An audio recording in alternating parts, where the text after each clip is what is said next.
Hello and welcome to BuildASoil.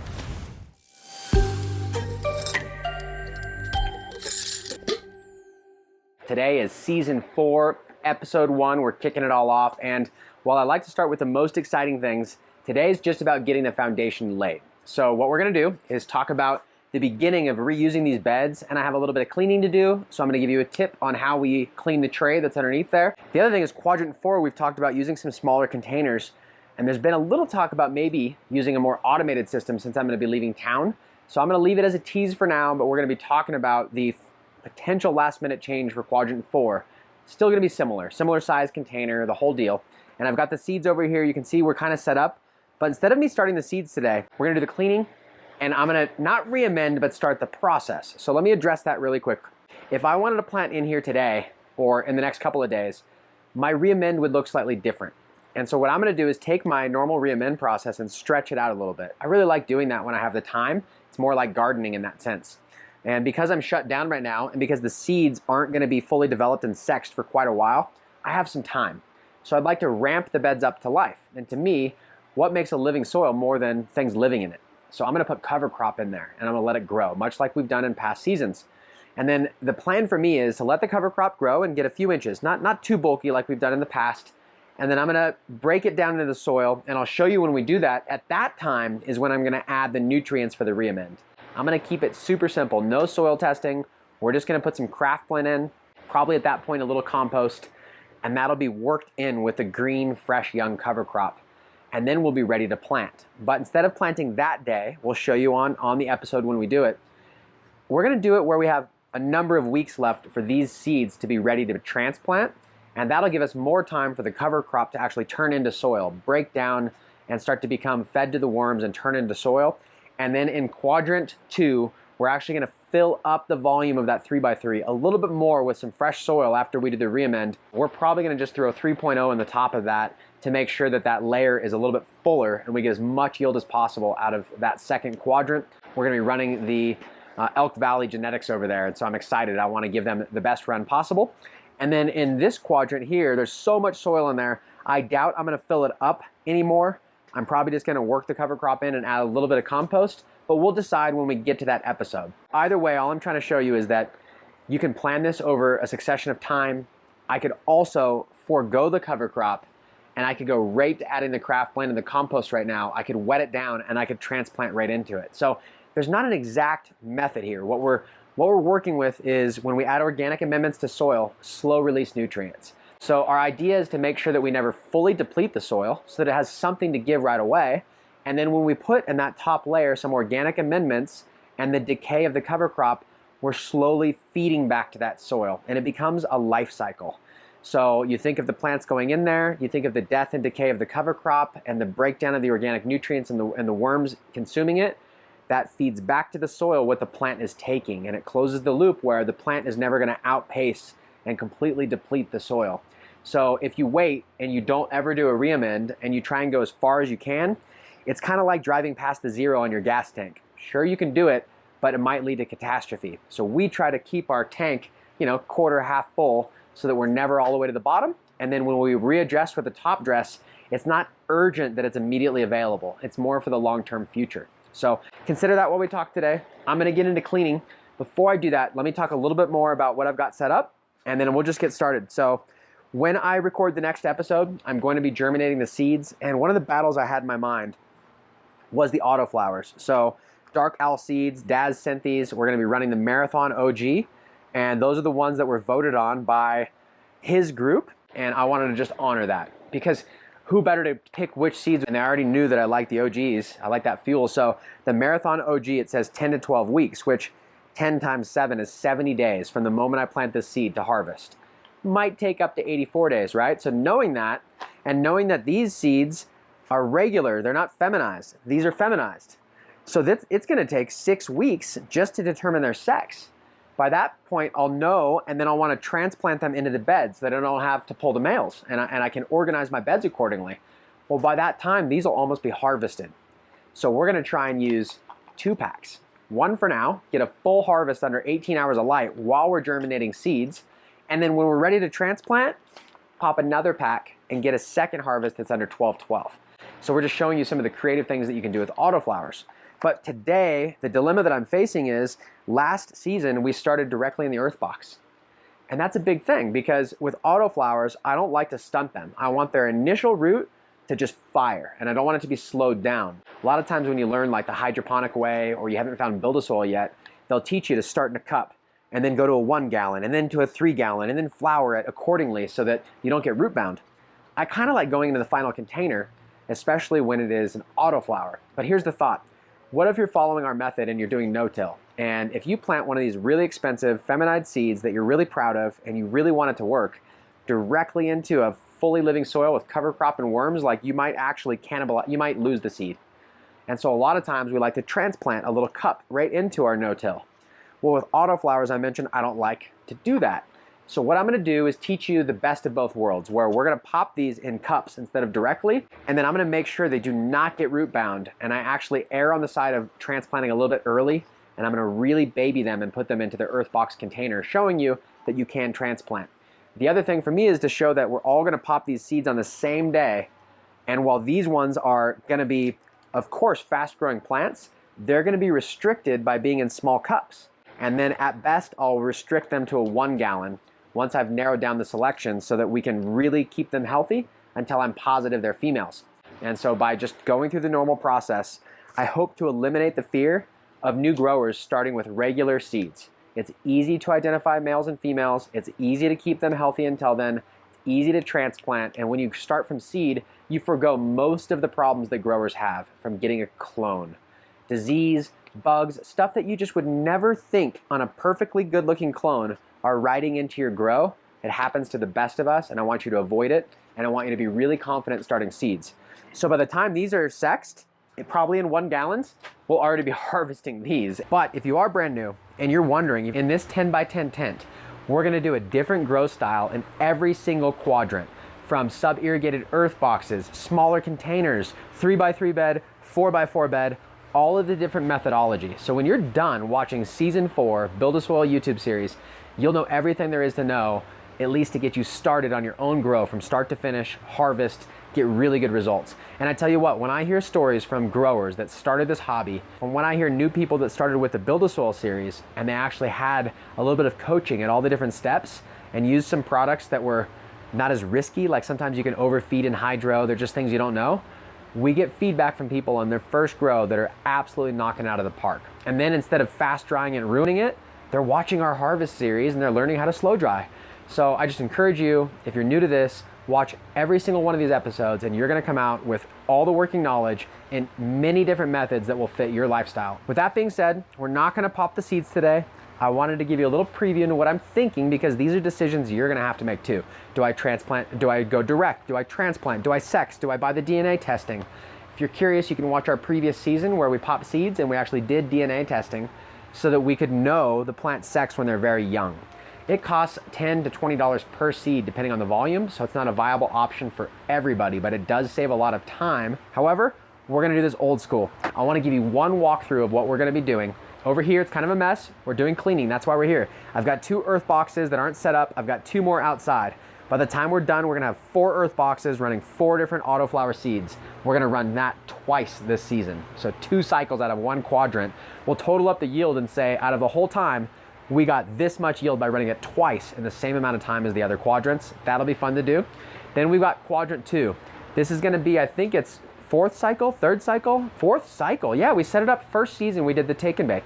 One of the things about the take and bake is it teaches you to make your own soil with your bare hands. And a lot of you found that you were connected to it like I was when I first made soil. You kind of own it when you make it from scratch and you break up all the little clumps. You make it better than anyone can. To me, that's a homemade meal from scratch, and that's for your plants. And so we're gonna soup that up and we're gonna be running Quadrant 2. We're gonna be doing the Elk Valley Heirloom Royal Black Dog Kush. Royal Black Dog Kush is Black Dog Kush times crossed with Canyon Queen. We'll do a little more conversation about the genetics and their background as we go. In fact, coming up at the CannaCon in Denver, Kevin's gonna be there. So maybe we'll do a little recording there, talk about the genetics, could be fun. But that's gonna be Quadrant 2. And then in this quadrant, this is a Clackamas Coots take and bake. So this is the old school recipe, the first one that we started with, and to honor him, we made it with worm castings only. and he really likes his homemade castings. That's how he does things. And so now to re-amend that, it's gonna be really helpful, I think, for you to see that the Coots mix really works well. It takes to a re-amend well. And then we're gonna run covert genetics, bringing it back. Halitosis was one of my favorites of all time. And so to bring it back to that same breeder, we're gonna run the Fruit by the Funk. And I'm really looking forward to it because it's a straw nana crossed to the Chem de la Chem, which was in the halitosis. That's the Chem D I95. And the straw nana is a washer. It produces really good rosin, really tastes like strawberries and bananas. And so I'm really curious to see what type of complex odors we get, what type of plant structure we get. And that's gonna be in Quadrant 3. And then to finalize it, Quadrant 4, Soleil Levant from Kid Kaya. We're gonna go visit his farm. We're gonna be talking about this a lot. But the Soleil Levant is a Gelato 33 ox and muffins. The muffins, I mean, it's an Oz Kush cross. There's some heat in here. So I cannot wait to show this one off. He's a great breeder. Check them out for sure. That's gonna be here in Quadrant 4. And there's one last curveball we'll talk about as the season goes on, where we were either gonna do 7-gallon containers in either hard plastic or the grassroots living soil style. We may switch it and go to an autopot, which is a system that is automated and it's also sub-irrigated.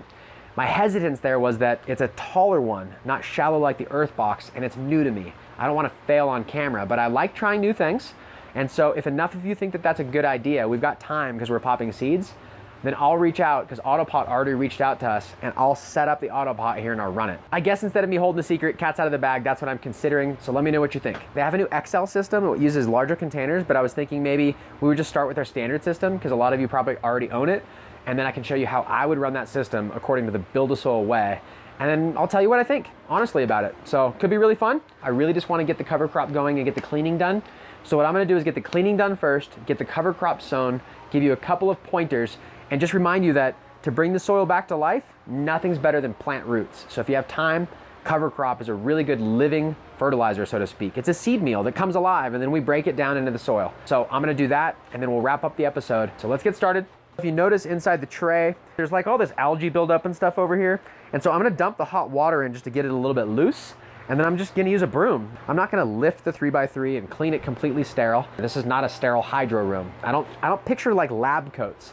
I think of like overalls, right? And so I'm not as scared of a little bit of dirt, but I do like to be clean. So I've got hot water here, and then I've got EM5, and that's all that I use. Main reason is the water comes into contact with the bottom of the container. I don't wanna like put bleach in there or anything weird, so I just use EM5. It's what I use for everything, including the plants.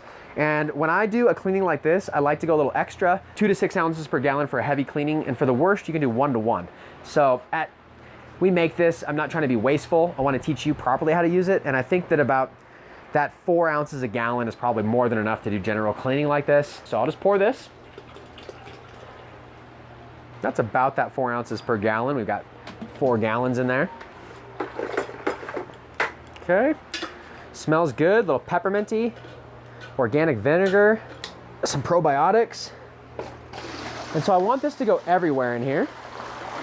And then how am I gonna get that out? That's what the shop vac's for. So just remove the filter so it doesn't get nasty. Then you can just dump it out when you're done, put the filter back on, and it's not a lot of extra work. I'm not trying to be perfect, but if I get all the big chunks off, it'll shop vac out really easy. And then it starts off way cleaner than it would have been.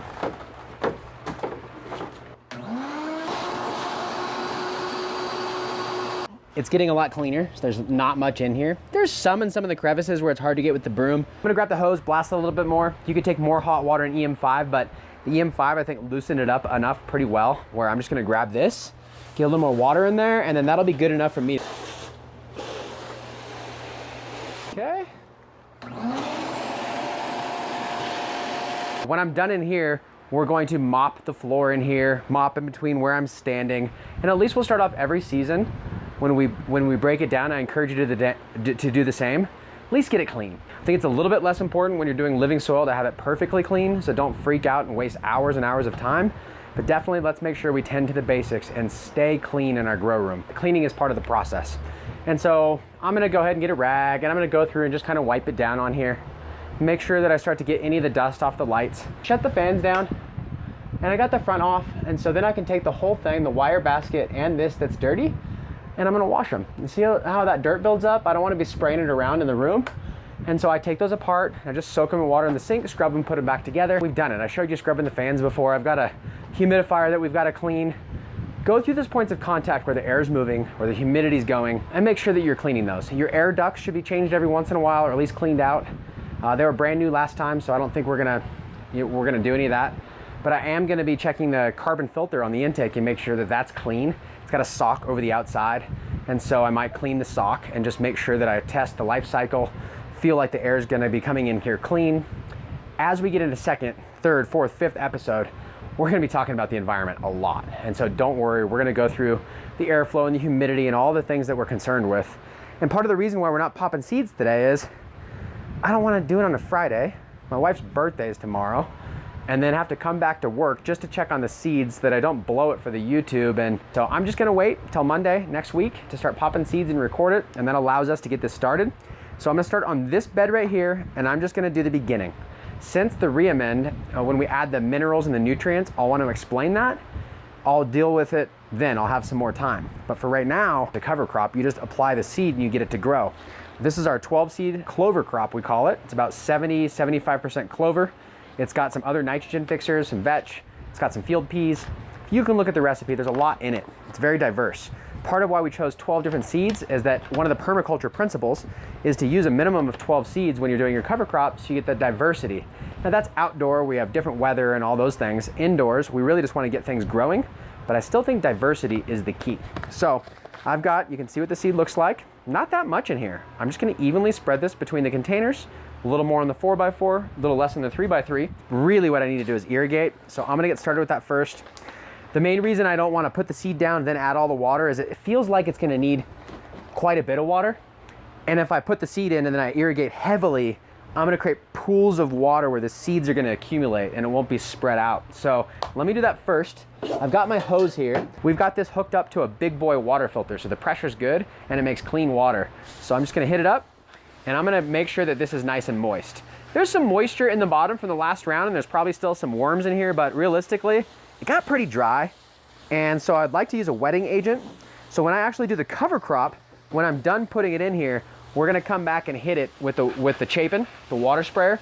We're gonna use the Rootwise, and we're gonna use the Q-Yaha. Right now what I'm aiming to do is get some moisture pushed down deeper. That way when we go to transplant in here, it's not like bone dry on the bottom and wet on top. I want it to be nice and even. And if I accidentally overdo it right now, we've got quite a bit of time for it to dry down and for the cover crop to drink the water. But if I accidentally overwater right when I'm about to transplant, it can be devastating. So make sure if you're about to transplant, you err on the side of caution. You can always add more water tomorrow. Because the cover crop's gonna be growing and we're gonna have plenty of time to add water, I'm not gonna be very exact right now. I'm just gonna not overdo it, and I'm gonna make sure that I wait here for at least a minute or so I get more than 5 gallons in here. You can actually calculate the volume by filling up the 5 gallon on like a stopwatch and then just kind of counting or loosely keeping track of the time so you know the volume of water. Otherwise, if you use a Chapin, it's the same amount of water each time. So being more accurate with your watering helps, especially when you're new. And I'm certain some of that water got pushed down several inches, and I'll be able to add to it a little bit later. So let's grab the cover crop now. And you notice there's mulch in here. This is how a bed looks when you're done with it. This is the Blue Oyster straw log that Kevin makes. So if I just start right here in this corner, and I loosely put the seed everywhere, I now come back and I just kind of wiggle it in so it's not sitting on top of the straw. I want it to make surface contact with the actual soil. Then I can come back with my Chapin sprayer and make sure that the moisture kind of knocks it down against the soil. And I like the mulch to be on top because it keeps it from drying out and then the seeds will germinate. Don't worry about overdoing it. If you overdo it, there's just gonna be more seeds growing faster. If you underdo it, it'll take a little longer to fill in. One of the things we use in organic soil is seed meal, ground up seeds like soy or whatever. Cover crop seeds are seed meal too. So if they don't all germinate and some of them die, it's just gonna feed the soil, feed the worms, okay? I can feel like it's getting a little bit more moist. Feels better than it did. I put the cover crop on. Now I'm gonna go around and make sure that it all kind of gets contacted to the soil and none of it's just sitting on the top where it's gonna dry out. I need it to be in the soil. You can see our stalks from the last time. See how it just breaks? It's ready to be just pulled out. I'm gonna leave that and let the worms kind of keep breaking it down until we go to re-amend, and then I'll either leave them there or we'll take them out depending on where we wanna plant. I mean, there's benefits from touching the soil and just spending time in here. They say it helps your mentality, it helps with stress. Something about the human like nature is we need to create, not just go get a paycheck. And I think a lot of people are looking for more out of their job than just the money and out of our hobbies too. when we know that we're gonna create something, it gives us something to look forward to. I've talked about this a lot. After you pop seeds, even just cover crop, you're gonna wanna peek in there the next day and just see what happened. And that ability to have something grateful, something optimistic to look forward to, and touching the soil and just being involved in it, it really adds a lot to your life. And so many of you have related that you feel the same way. So I just appreciate it, and I really like to mention stuff like that because it's part of the whole experience. And I think it's part of the no-till, the BuildASoil way. There's more to it than just growing the plant. Okay, I'm confident that that's all got some good contact there. Okay, now I'd like to do the same thing over here. And the last step is I'm gonna use the Chapin to top it off. You don't need to watch me do it twice. I'm gonna do the exact same thing over here. So let me just finish up. I'm gonna grab my Chapin. So I'll just take my hose, just gonna put it right in here, and I'm gonna start filling up the Chapin. And I'm probably only gonna put like a gallon in here. It's already got plenty of moisture. I just wanna get the cover crop kind of coated in the root wise. If you've never watched this before, we like to use biology. The root wise has mycorrhizal fungi that associate with the seed. It's best to get that in contact with the seed right away. Then the cover crop, as it grows, it's going to have that association from its beginning to be able to dig into the soil and mobilize nutrients, and that's gonna make it even more effective at its job. So I've got about 1.5 gallons in here. I'm gonna grab my 3 favorites. We just changed the label on this, so if you're seeing it at home, yours is gonna look slightly different. It actually says 60% saponin. We've been doing the HPLC testing at the lab to guarantee the saponin content. The last batch was almost 70%, 69.9 or something. We only promised 60. This one is a little bit expensive, but it lasts a really long time. We have a new product called Q20. It's the same thing with an oranger label, and it's 20% saponin. A lot of home growers on small scale are gonna use that because it's more affordable. Either way, we wanna be transparent and show you the saponin content and just really make sure that you know how to compare products. So if you've got questions about that, pop that in here. Otherwise, I'm gonna use our original, which is now called the Q60, and all I need is 1/8 of a teaspoon per gallon in here. And that will help spread the moisture through this drier soil and make sure that there's no dry pockets. A lot of times they'll use it in the field. A little bit of saponin on some potato seeds or on seed starts in general helps them stay healthy. So much to learn about Q-Yaha and saponins, but I'm just gonna eyeball it right here because it doesn't matter. That's all I'm gonna put. And then I've got some aloe. There's a little bit of nutrients in here, and there's a whole lot of benefit to the aloe plant. We've talked about this a million times. This one, if you look on the back, 1 teaspoon per gallon. So there's about a teaspoon. Okay, you can be exact. You'll notice I'm not. I think that should help prove to you that you don't have to be like exact to the milligram like you do with hydroponics or to the exact milliliter. This one right here, I like to do a tablespoon for re-inoculation in a 5-gallon bucket. Since I've only gotten 1.5 gallons, I'm just gonna do about a teaspoon. Okay, there's a little bit more. Make sure there's nothing that's gonna clog my sprayer. And then I'm gonna shake it up so that gets mixed. I've got sandals on. This can go like that and drop on your feet. So if you're using a Chapin, it can literally break your toe. It's really sharp down here. Be very careful, make sure it's locked. Give yourself a second hand so it doesn't drop, and shake. I've got the nozzle on here. Looks like it's the 1 gallon per minute, so it should do a decent fan spray, and that'll help coat the seeds. Super easy indoors to create the right conditions. And then when you have the wetting agent and the microbes, it's just easy. I'm gonna save half of this for the other bed. And this is the beginning of bringing our beds back to life so that when I plant into them, these plants just rage. It's always fun in the beginning because it's like this big area and then pretty soon it's completely engulfed in plants. Okay, I feel like it's about halfway now. So I'm gonna conserve the rest for the other bed. That's all I'm gonna do. I'm gonna keep this light on dim. That way they have something to grow towards as soon as they sprout. But I don't want it to be so bright that it starts to dry it out. Over here, I've got the hose. I'm gonna do the same thing that I did on the other bed by adding water so it goes down deeper. I'm gonna spread the cover crop. I'm gonna hit it with the rest of the solution. Then I'm just gonna seal the tent up and call it a day. Next, in the coming episodes, I'm gonna pop seeds, talk about autoflowers, and then we've got to get back into my favorite conversation, the environment. Because we've already got fire genetics. That literally is half the battle. Once you get good seeds, game changer. Like you can't take some bunk seeds that are not gonna produce quality, add BuildASoil and expect to like double the THC. That's just not how things work. If someone's selling you a product saying that they're gonna increase your THC and increase your terpene level, there may be a minuscule amount of truth to it, but if they start guaranteeing percentages like 50% increase or just walk away. And also when it comes to a lot of this stuff, there's no cannabis nutrient. Cannabis is an annual flowering plant. You don't need to have a weed leaf on it for it to be viable in our garden. And that's what I'm trying to teach here. I want you to be independent, not dependent. If the grow stores close, you should be able to just know from organic waste, from wild foraging, or from going to the garden store, buying any product by reading the ingredients. It doesn't have to say veg, bloom, or any of that stuff for you to kill it. In fact, 9 times out of the 10, those are higher profit margin, lower quality nutrients that are fed to a market that knows that they've got blinders on. They can't ask questions, they just follow the directions. Well, we're out of that era now. We can talk to each other. Heck, we're turning the Discord on. We've got the Patreon. We all share and we want to get better at this. So now there's no more secrets. You can just use regular gardening products and you can get phenomenal results. I can't wait to show you the rest of season 4. But for today, that's it. I could talk all day about the seeds. I literally want to start popping them now, and I know I don't have the time. So I promise we'll get there. If you've got questions, this is the kickoff. Start putting the questions in here. We really want to do a lot of FAQs for season 4, so I can't wait to see what the next season brings. Very soon, this is going to be full of green. It's going to be dirty again in here, and we're going to be transplanting, and we'll show you every step of the way. So thanks, put your questions in here, and until then, I'll see you guys on the next episode.